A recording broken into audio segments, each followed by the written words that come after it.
इस आयु तक मैं आपकी बनाई सीमाओं के बंधनों में बंधा रहा हूं, कभी आपकी आज्ञा का उल्लंघन नहीं किया।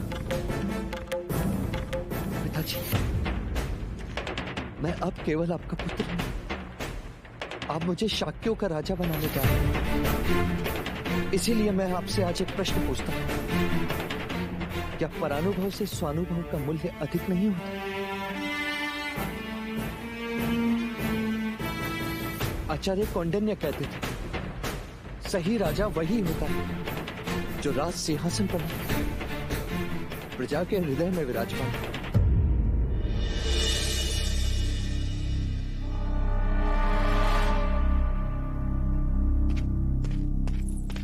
सिद्धार्थ,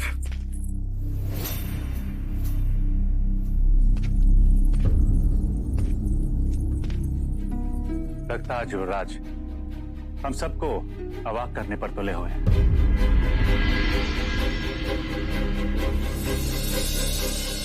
भाई महाराज, अब युवराज को अनुमति दे ही दीजिए।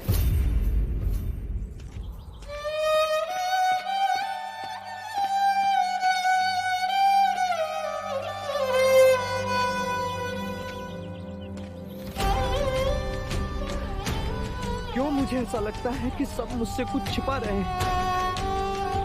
क्यों? तो ढूंढो, कैसे? विद्रोह करो, किससे? सबसे। कोई तुम्हें कुछ नहीं समझता। महाराज की आज्ञा का उल्लंघन करो। नहीं कर सकता। वो मेरे पिता हैं। पिता ऐसे होते जो अपनी ही संतान को सीमाओं में बांधे। ऐसे होते जो क्षत्रिय बनाना चाहते हैं पर साहस से दूर रखे। तुम केवल स्वयं के बारे में सोचो सिद्धार्थ। राज्य की सीमाओं में रहकर तुम सम्राट कैसे बनोगे? नहीं बनना मुझे सम्राट। नहीं चाहिए कोई राजपाट। मत भूलो, मनुष्य कीर्ति से अमर बनता है और कीर्ति कर्तव्य पालन से बढ़ती है। पंख फूटते ही पंछी आकाश में अपना घोंसला छोड़कर उड़ते हैं। वन में पशु स्वतंत्र विचरते हैं तो तुम मनुष्य होकर क्यों बंधे हो? तोड़ दो सारे बंधन। मैं नहीं तोड़ सकता। मैंने कहा क्रोध सब कुछ कर सकता है। नहीं, तुम चले जाओ यहाँ से। मेरी तरफ दृष्टि करो, देखो मेरी तरफ। नहीं, मैंने कहा चले जाओ यहाँ से। मैंने कहा मेरी तरफ दृष्टि करो।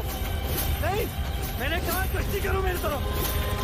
नहीं, उससे दृष्टि मिलाओ सिद्धार्थ, उससे दृष्टि मिलाओ।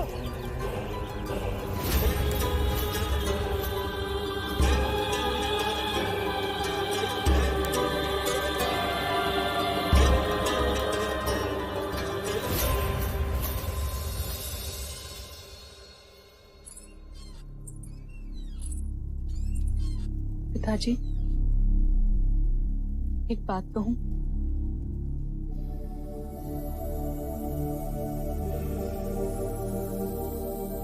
कब तक आप उन्हें वास्तविकता से और लोगों से दूर रखेंगे? अनुमति दे दीजिए।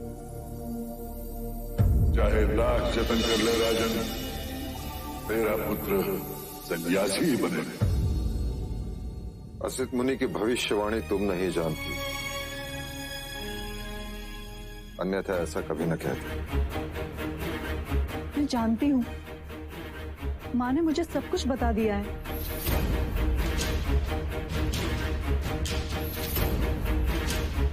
तो अब तुम ही मार्ग सोचो, क्या करें?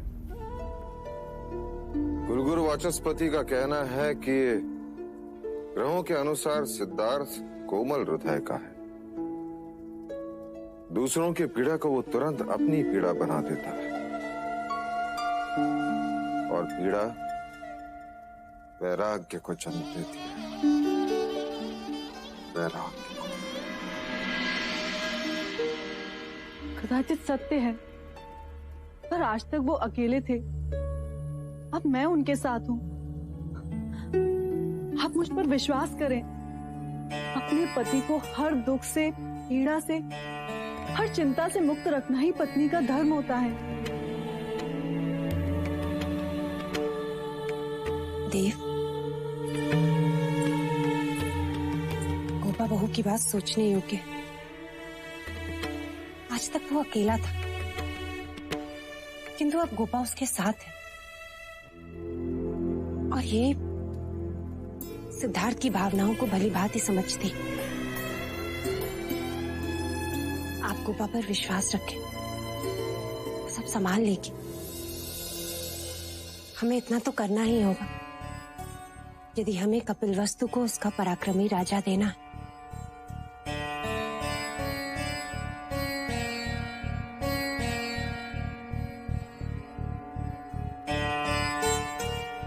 ठीक है बहू, मैं तुम पर विश्वास करता हूं। मैं तुम्हें और युवराज को भ्रमण की स्वीकृति देता हूं।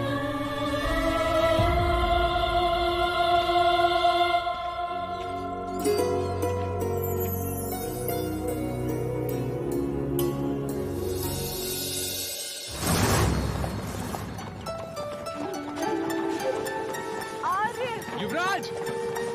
आर्य! चन्ना, हाँ? रथ रोको।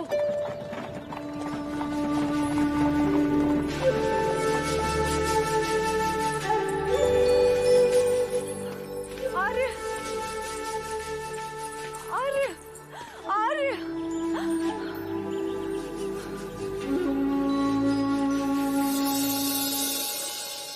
क्या हुआ गोपा? और तुम्हें क्या हुआ? अचानक सब कुछ छोड़कर यहाँ चले आए तुम। कब से ढूंढ रहे हैं तुम्हें हम। मैं अपने आप को रोक न सका, लड़ रहा था अपने आप से। क्या मांगा था मैंने? केवल इतना कि मैं शाखियों की सीमाओं में घूमना चाहता हूँ। और उन्होंने हाँ कह दी। पिताजी ने हाँ कह दी? हाँ। हाँ युवराज। और उन्होंने कहा? क्या कहा पिताजी ने? उन्होंने कहा कि सिद्धार्थ शाक्य देश में जहाँ चाहे वहाँ भ्रमण कर सकता है, उस पर कोई प्रतिबंध नहीं, पर उसे अपनी भार्या को साथ ले जाना होगा। फिर मुझे कोई आपत्ति नहीं।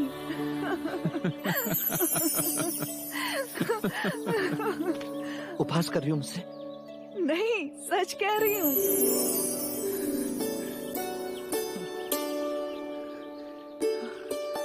यानी इतने सालों के प्रतिबंध से अब मुक्ति मिलेगी?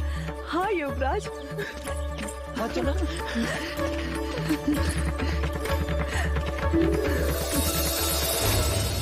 ना कोई बंधन, ना कोई उल्लंघन, ना कोई सीमा, ना अवरोध।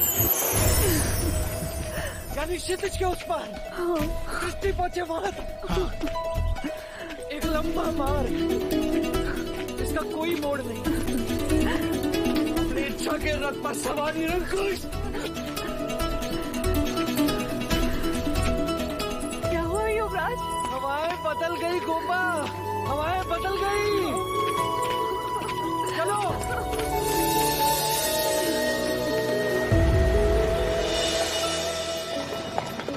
चन्ना, चन्ना, मुझे शाक्य राज्य के कोने कोने में जाना है। मिट्टी के हर कण को छूना है। प्रत्येक भावना की अनुभूति से समृद्ध होना। रथ तेज चलाओ चन्ना, कहो अश्व से कि वो हवा से बातें करे। मैं सबसे मिलूंगा, केवल एक नगर नहीं, सारे नगर देखूंगा। हाँ, उनका संगीत, उनकी बोली, वो सब कुछ।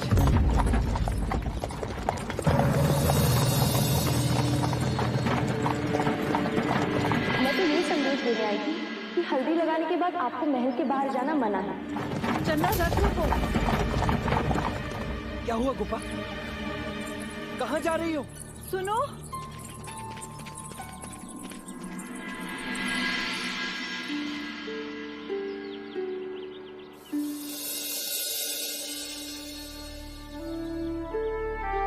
आपके चुनर पे तो मेहंदी लग गई, आपको ये बदलनी होगी। चलिए मेरे साथ। ये तो वही चुनर है जो मैंने अपनी मेहंदी में पहनी थी। तुम्हें ये चुनर कहाँ से मिली? ये तो मेरी है। क्यों असत्य कह रही हो? नहीं नहीं, वो दूर एक झोपड़े का घर है, जला हुआ। ये चुनर मुझे वही साड़ियों से मिली, फटी हुई थी तो सी थी, और उससे अधिक मैं कुछ भी नहीं जानती।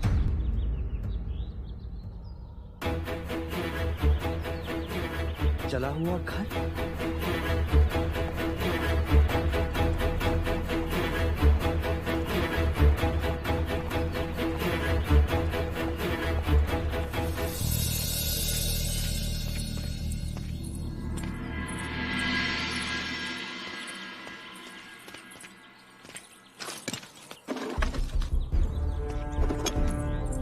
तो केवल राख का ढेर है युवराज। यहाँ क्या मिलेगा?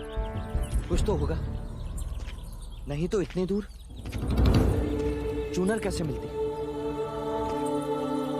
अर्थात कंचनी यहाँ आई है। ये तो केवल कल्पना है युवराज। आचार्य कौंडिन्य कहते थे कि प्रश्नों के उत्तर ढूंढने वाला ही भेद तक पहुंचता है। और यहाँ आपके प्रश्न का उत्तर देने वाला कोई नहीं है आर्य, इस राख के सिवा। और राख बोलती नहीं। चले, महल में सब चिंतित होंगे। युवराज,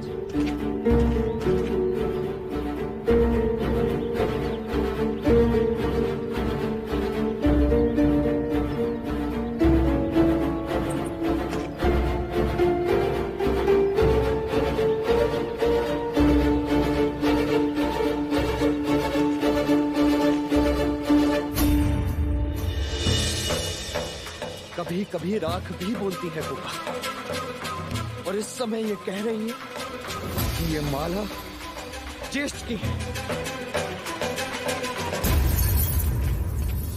ज्येष्ठ,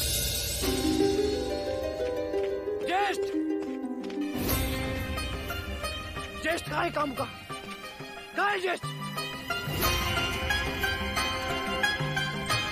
ज्येष्ठ, क्या हुआ? चिल्ला क्यों रहे हो तुम? क्या है ये? मैंने पूछा क्या है ये? क्या हुआ युवराज? क्या ये तुम्हारी माला का टुकड़ा नहीं? हाँ है। तो अर्थात तुम जानते हो कंचनी कहाँ है? तुम्हें कंचनी का पता है।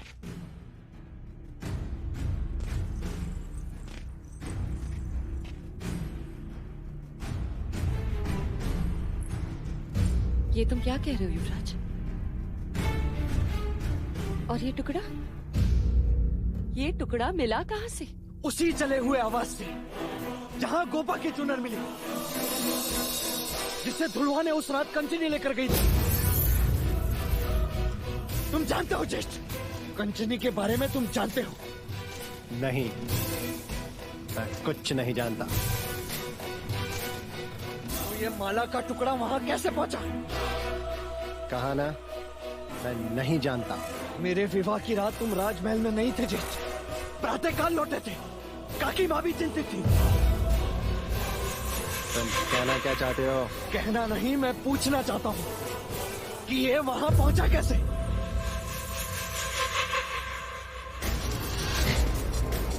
कहीं ऐसा तो नहीं कि तुमने कंचनी के साथ फिर से जबरदस्ती की और उसके मना करने पर तुमने उसके प्राण ले लिए? प्राण लेने होते तो यही मार के काट देता। के लिए मुझे कहीं और जाने की आवश्यकता नहीं है। और किस माला के टुकड़े की बात कर रहे हो सिद्धार्थ? ये देखो, बोलो कितनी चाहिए तुम्हें? बोलो। जिस तरह तुम अपने दास दासियों में गहने बांटते फिरते हो ना सिद्धार्थ, उसी तरह मैंने भी कभी खुश होकर कंचनी को कोई माला दी होगी। हाँ, वहां से यशोधरा की चुनर भी तो मिली थी ना। फिर तो हत्या का आरोप यशोधरा पर भी लगना चाहिए। युवराज, देखो! युवराज छोड़ो, देखो! महाराज! देवदत्त सत्य कह रहा है सिद्धार्थ।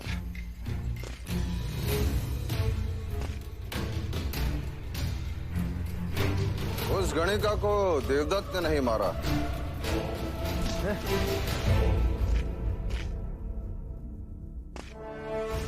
गुप्तचरों से पता चला है कि कंचनी के शव के साथ हमें कार्णिक का भी शव मिला है वहां। कौन कार्णिक? कंचनी का प्रेमी, जो रंगमहल कई बार उसे मिलने के लिए आता था। और उस रात ही भागने वाले थे, परंतु कार्णिक के कई शत्रु हैं और किसी ने उन दोनों की हत्या कर दी।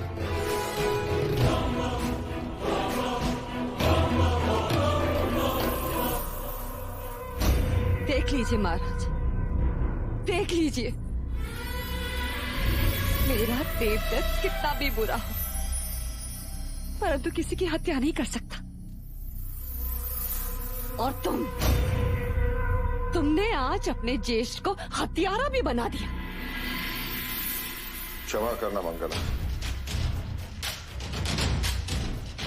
सिद्धार्थ, अपने ज्येष्ठा से क्षमा मांगो।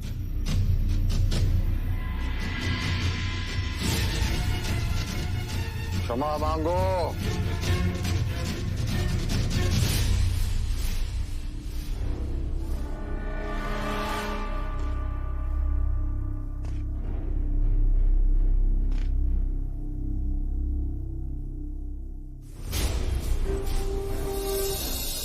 क्यों मुझे अभी भी लग रहा है कि तुम अपराधी हो? अब तुम तो क्या सिद्धार्थ, स्वयं ईश्वर भी प्रमाणित नहीं कर सकता कि मैंने कंचनी के प्राण लिए हैं। इसकी आवश्यकता नहीं है सिद्धार्थ, पर एक बात हमेशा याद रखना कि मैं तुम्हारा ज्येष्ठ हूं। ज्येष्ठ, समझे?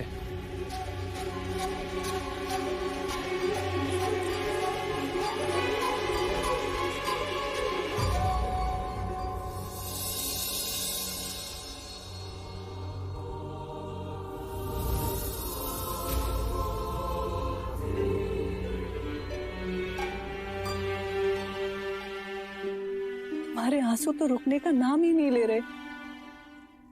ऐसा ही होता है कोपा, जब मन में ग्लानि होती, पीड़ा होती, मन संघर्ष करता है,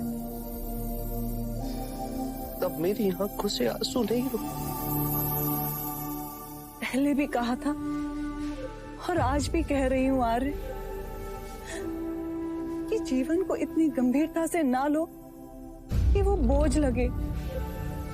बोझ कहो या कष्ट, मेरे लिए तो एक ही है। ऐसा मेरे साथ ही क्यों होता है? हर जगह संघर्ष। संघ राज्य में विचारों का संघर्ष, ज्येष्ठ के साथ आदर्श का संघर्ष, पिता के साथ सीमाएं तोड़ने का संघर्ष, युद्ध के डर का संघर्ष, मृत्यु के भय का संघर्ष। और इन्हीं संघर्षों के कारण कभी कभी मैं स्वयं को खो देता हूं, या तो मैं ध्यान में चला जाता हूं, या फिर किसी का ध्यान नहीं रहता। जैसे आज मैंने मंगला काकी का मन दुखाया। इन सारे संघर्षों का अंतिम उत्तर केवल एक ही है,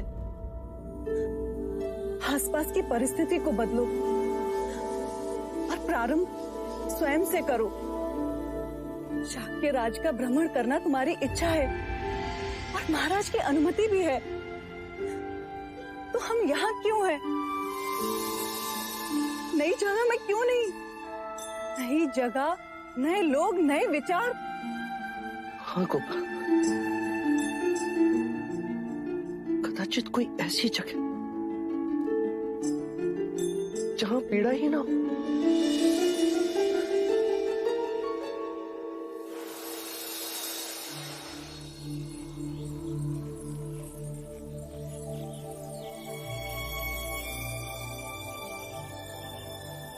आज्ञा पिताजी, आपकी अनुमति ही मेरा आशीर्वाद है। आज्ञा, आपकी कही हर बात का ध्यान रहेगा मुझे।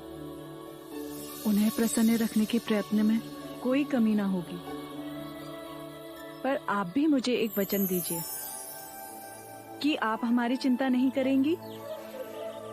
नहीं करूंगी।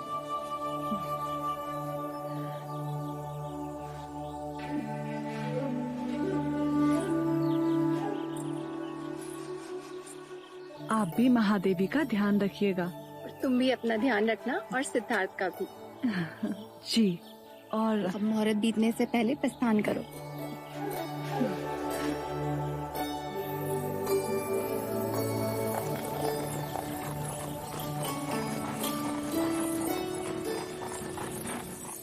जी भाई महाराज। सिद्धार्थ की यात्रा के आयोजन में कोई कमी तो नहीं? नहीं भाई महाराज, कुछ सैनिक पहले ही भेजे गए हैं, कुछ सेवा के लिए साथ जाएंगे और कुछ रक्षक गुप्त वेश में साथ होते हुए भी साथ नहीं होंगे। युवराज की यात्रा निर्विघ्न पूरी होगी।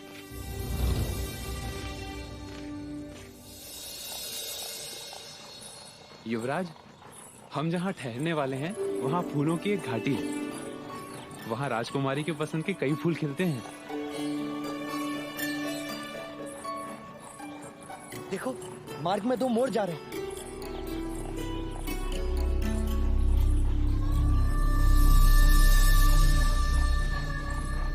रथ रोको, चलना।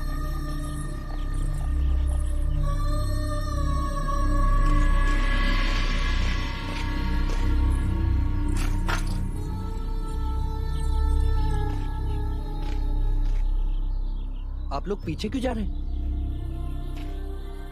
यदि हम आपसे कुछ पूछेंगे तो अनर्थ नहीं होगा। ये मयूर पंख आपने अपनी कमर पे क्यों बांधे हैं? क्या ये यहाँ की कोई रीत है अथवा प्रथा? नहीं, दोनों ही नहीं। तो कारण क्या है? केवल शरीर का सुशोभन या नृत्य की वेशभूषा का कोई भाग? ना युवराज, ये ना शरीर सुशोभन है और ना ही किसी नृत्य के लिए वेशभूषा। हम अधम वर्ण से हैं। युवराज वर्ण भेद को नहीं मानते, बिना संकोच के कहो। यहाँ का नियम है युवराज, हमारे छूने से मिट्टी अपवित्र हो जाती है। हमारे पचिन्हों पर ब्राह्मणों और क्षत्रियों के पद न पड़े, इसलिए हमें अपने पद चिन्ह मिटाने पड़ते हैं। इसीलिए प्रत्येक शूद्र अपनी कटी पर ये मयूर पंख बांधते हैं।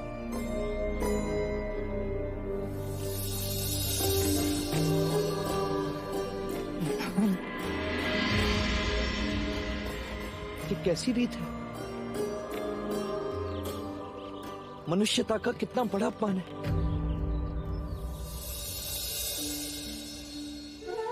क्षमा करें युवराज, अब हमें जाना होगा, अन्यथा विलंब होने के कारण हमें कोड़े की मार खानी पड़ेगी। हाँ।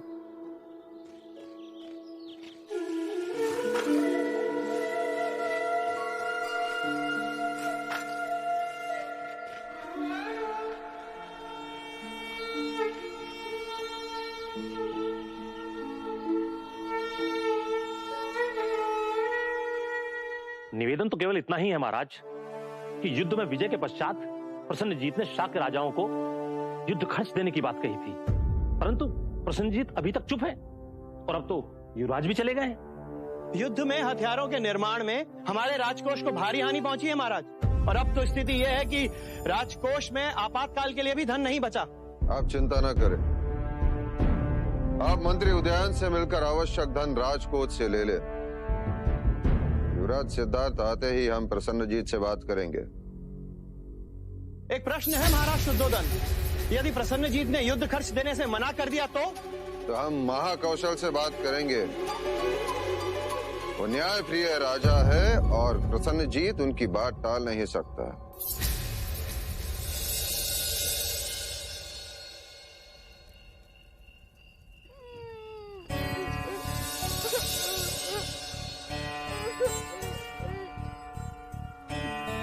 तुमने कुछ सुना गोपा?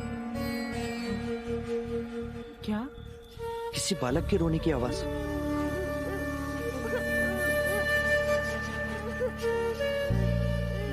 हाँ, सुनो, देखो तो वहाँ कौन रो रहा है?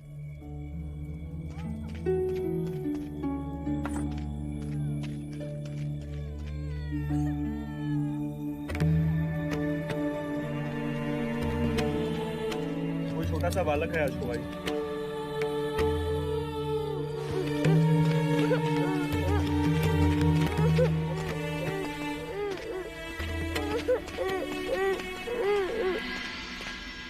क्या हुआ? कौन हो तुम और क्यों रो रहे हो? क्या नाम है तुम्हारा? मैं दारुण, हमारा भाई है ना भाई, इतना बड़ा। हाँ, क्या हुआ तुम्हारे भाई को? उसे राज के सैनिक ले गए। सैनिक? सैनिक क्यों ले गए उसे? उसे काला जुआर था। तो उसे वैदराज के पास लेके गए होंगे। ना, उसे नई नगरी ले गए।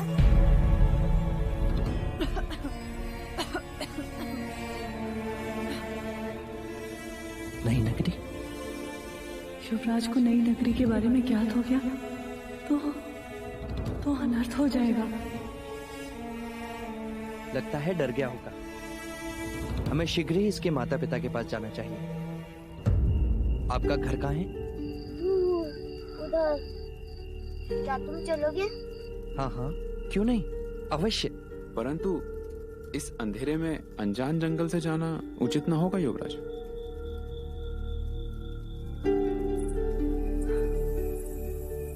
आज हम दारुण को भोजन कराकर यहीं सुला लेते हैं आर्य। प्रातःकाल हम तुम्हारे साथ तुम्हारे घर चलेंगे। क्यों, सही कहा ना हमने? हाँ। चलें?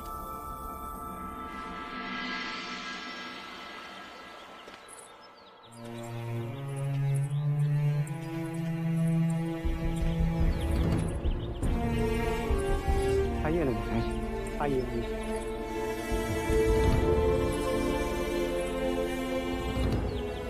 बैठिए युवराज, बैठिए।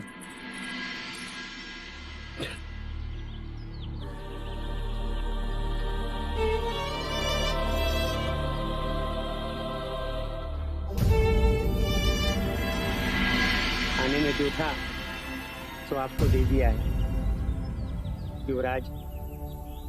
आप खाएंगे तो हमें खुशी होगी।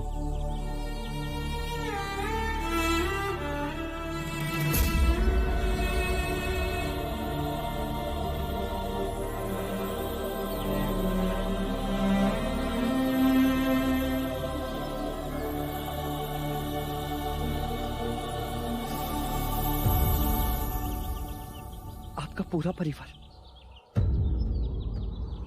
इतने चावल में कैसे निर्वाह कर लेता है? क्या करें युवराज, दिन भर परिश्रम करके इससे अधिक नहीं जोड़ पाते। तो गांव वाले अच्छे हैं जो हमेशा एक दूसरे की सहायता कर देते हैं, लेकिन वो भी क्या करें। युद्ध जो हुआ था उनके भी हाथ बंधे हैं।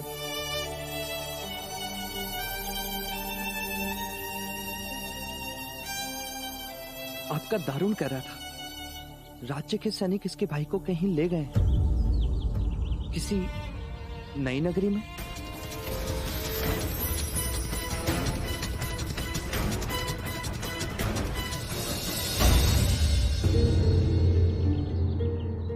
नई नगरी? नहीं युवराज, अर्थात आरोग्य धाम। सुना है वहाँ रोगियों की बड़ी अच्छी चिकित्सा होती है। बड़े बड़े वैद्यराज वहाँ पर हैं। मेरा बड़ा पुत्र बीमार था तो संबंधी के घर आरोग्य धाम इलाज के लिए भेज दिया था युवराज। ये अपने भाई से बड़ा स्नेह करता है, इसीलिए रोता है। आपने कुछ खाया नहीं युवराज?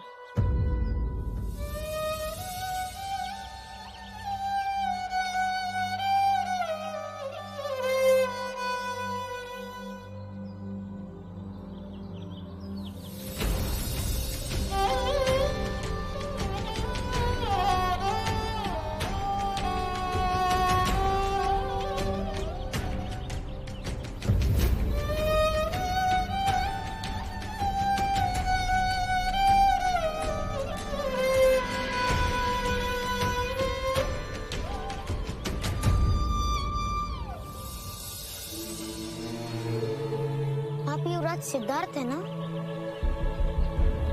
हाँ। मैंने सुना है कि आप सब कुछ कर सकते हैं। हाँ, कदाचित मैं अवश्य प्रयत्न करूंगा।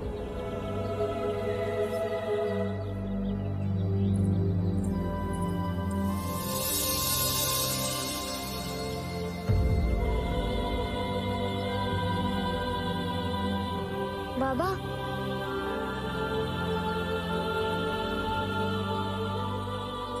वो युवराज थे। नहीं, ईश्वर।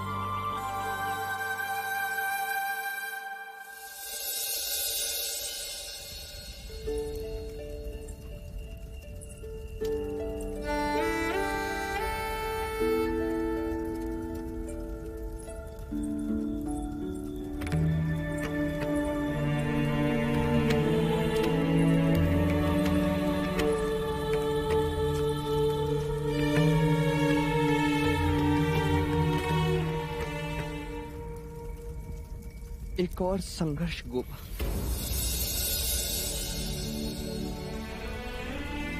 एक मनुष्य इतना गरीब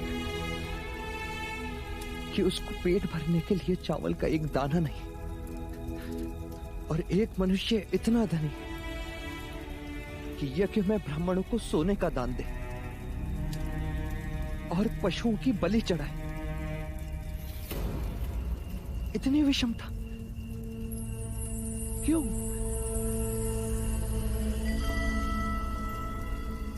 गोपा, हम महलों में रहते हैं, पकवान खाते हैं,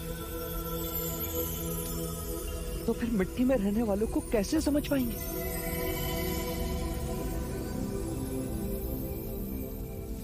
मां कहती है कि ईश्वर कण कण में बसा है, तो फिर मनुष्यों की पैरों की मिट्टी से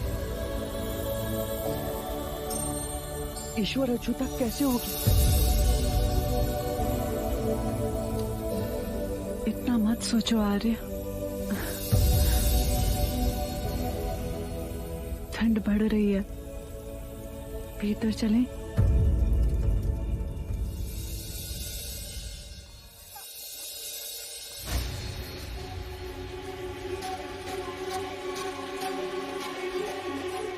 राजकुमारी, युवराज को ये पिला दीजिए, उनकी ठंड दूर हो जाएगी। मना किया था कि ठंडे पानी से संध्या में स्नान ना करें, पर युवराज माने ही नहीं। अब औषधि के साथ साथ दाने क्यों पिला रही हो गोपा? राजकुमारी, आप चिंता ना करें। जब ऋतु बदलती है, उसके बदलाव से हर किसी को ठंड लगती है, फिर शरीर को उसकी आदत हो जाती है। और वैसे भी युवराज पहली बार ऐसे शीत प्रदेश में आए हैं।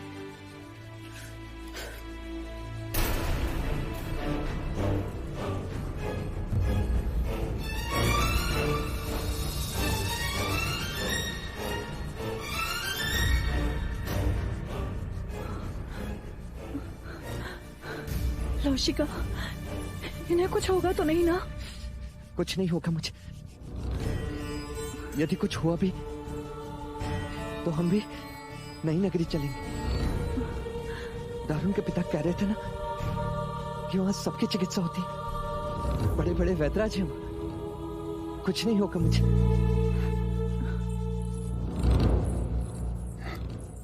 राजकुमारी, युवराज के नाखून और नीले पड़ते जा रहे हैं। अब जो करना है वो आप ही को करना है। ऐसी परिस्थिति में देह अग्नि ही अंतिम उपचार है।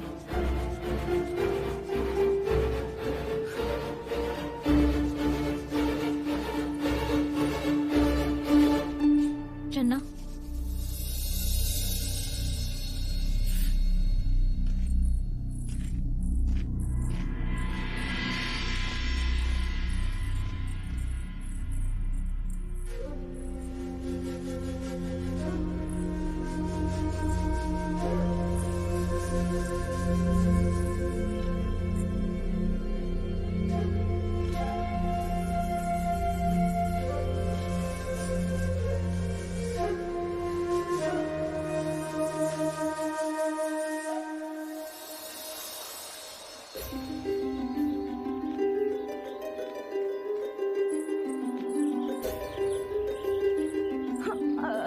ठहरो, कहाँ जा रहे हो? हमें युवराज से मिलना है। वो नहीं मिल सकते। उन्होंने कहा था कि वो मेरी बात सुनेंगे। कहा ना कि नहीं मिल सकते, क्यों हट कर रहे हो? पुत्र, वो लोग कुछ दिनों के लिए बाहर गए हुए हैं, तुम भी कुछ दिनों के पश्चात आ जाना। हाँ, जाओ। सुनो, ये बालक दोबारा कभी भी युवराज से न मिलने पाए और ना ही इसका कोई समाचार। जैसा आपका आदेश। ये बालक युवराज के सामने नई नगरी की बातें करता है और अगर युवराज आरोग्य धाम पहुंच गए तो हम प्राण से गए समझो।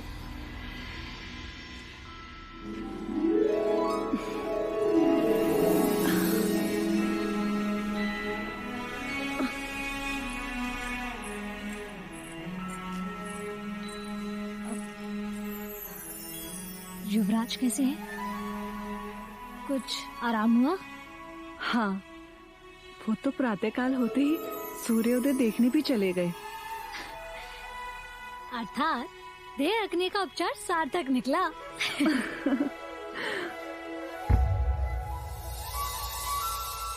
ये क्या है राजकुमारी? क्या हुआ?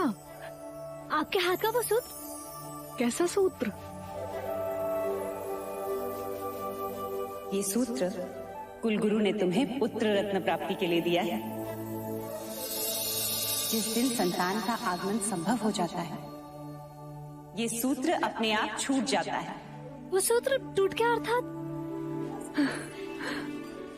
क्या ये सच है?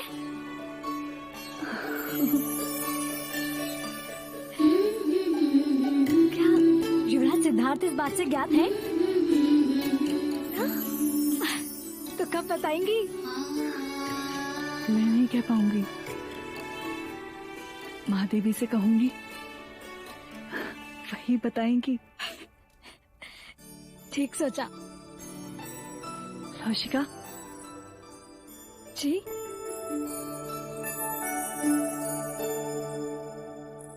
मैंने सुना था कि तुम सिद्धार्थ की दाई माँ थी। अब सिद्धार्थ की संतान की दाई माँ बनोगी।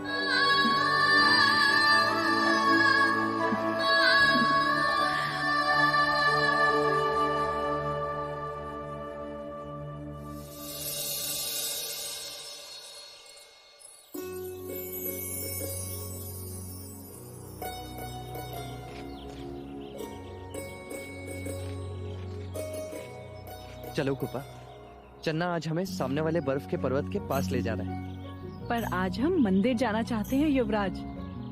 क्यों कुपा? अचानक ईश्वर की इच्छा? इच्छा को जन्म लेने में समय ही कहाँ लगता है। बस ऐसे ही मन में आया तो। ठीक है चन्ना, आज हम मिट्टी के मनुष्य पत्थर के ईश्वर से मिलने मंदिर जाएंगे।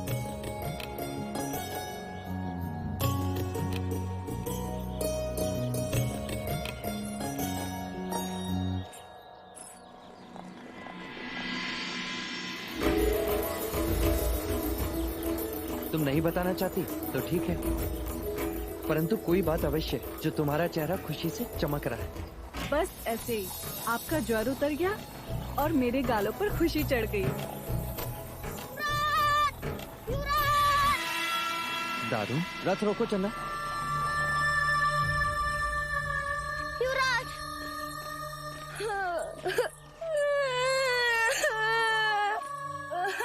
क्या हुआ दारू? क्यों इतना रो रहे हो? हमारा भाई है ना, भाई बड़ा कल रात वापस आ गया था। हम सबसे बातें भी कर रहा था और आज सुबह से कुछ ही नहीं बोल रहा है। उसे सब नदी किनारे ले गए। सुनो, इस समय तुम अपने भाई के पास जाओ तारू। युवराज मंदिर जाकर अवश्य तुम्हारे घर आएंगे। नहीं युवराज, आप चलिए ना।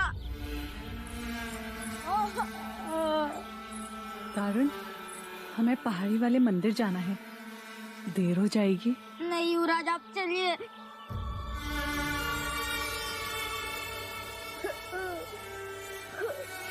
मंदिर के भगवान तो पत्थर के कहीं नहीं जाएंगे। आप इतने नास्तिक कैसे हो सकते हो? तुम सब कहते हो कि भगवान ने संसार बनाया है, तो फिर उसमें इतना दुख क्यों? इस बालक की आंखों में आंसू क्यों? मुझे लगता है सबसे पहले हमें इसकी समस्या का हल ढूंढना चाहिए। चलो दारू।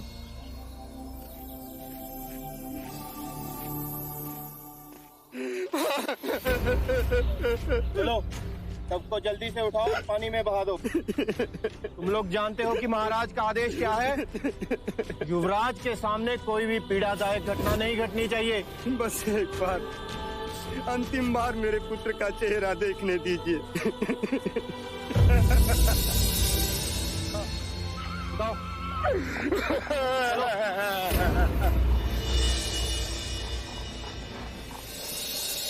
रुक जाइए।